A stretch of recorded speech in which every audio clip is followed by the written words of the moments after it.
Urea బస్తా ఇయ్యవు, కళ్యాణ లక్ష్మి టైంకు రాదు, కేసీఆర్ కిట్ ఎత్తేసిండు, రంజాన్ తోఫా బంధు, బతుకమ్మ చీర బంధు, కొత్తవి రాకపోగా ఉన్నాయే పోయినాయి కదా. నువ్వు వచ్చినాక చేసింది ఏంది? సిగ్గు లేకుండా తెల్లారి లేస్తే బూతులు మాట్లాడడం, తెల్లారి లేస్తే డైలాగులు కొట్టడం, పనికి మాలిన పనులు చేయడం తప్ప ఒక్క మంచి పని. ఈ మధ్య ఇంకా కొత్త రాగం అందుకున్నాడు. 1 కోటి మంది మహిళల్ని కోటీశ్వర్లు చేసి నాకు ఇచ్చిపెట్టాడట. మీ మెడల పుస్తల తాడెత్తుకపోకపోతే వాడే మంచోడు. 1 కోటి మంది మహిళలు కోటీశ్వర్లు చేసుడు ఆ తర్వాత ముచ్చట. నేను అడిగిన అసెంబ్లీలో నిజంగా నాకు అనుమానం వచ్చింది, వీడేమన్నా దోసుకున్న సంపద అంతా పంచిపెడతారైంది రాబిన్ హుడ్ లెక్క అని.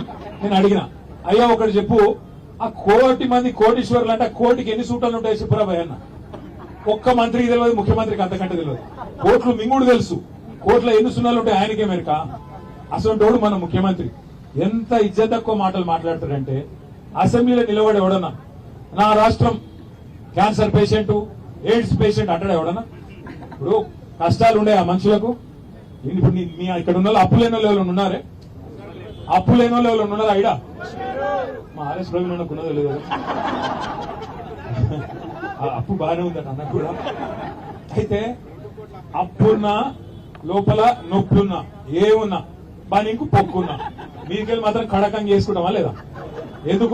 ఎందుకంటే బయటికి వెళ్తే ఆ తెల్లంగి చూసానే కూడా కొత్త అప్పించోడు ఇవ్వాలి, లేకపోతే ఎవడిస్తాడు మన ఎవడు తెస్తాడు. కాదురా భయ్ నేను మొత్తం అయిపోయింది, నేను దివాలా తీసిన, నా బతికే అన్యాయం అయిపోయింది.